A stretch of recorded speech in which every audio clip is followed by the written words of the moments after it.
根据统计，今年到11月为止，婚礼的观光人数超过2000万人，北港朝天宫940万人上座。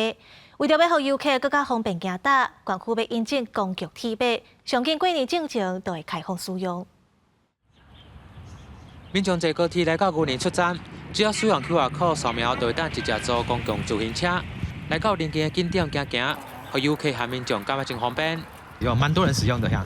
对啊，有时候都会没有得起，脚踏车都会到，就是这个点到下个点都很方便。方便啊！怎么说？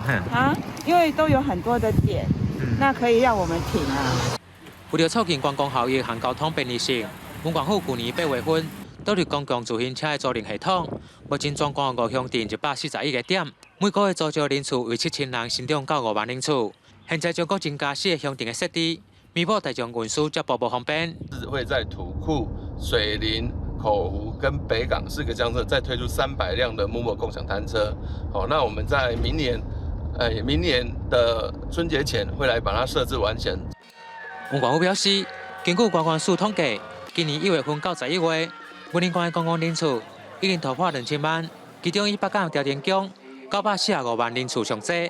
现在将国设置4乡镇公共自行车的租赁点，希望会当让游客慢慢行入文林来耍。未来还有其他乡镇有需求，卖评估纳入，即将向文林报道。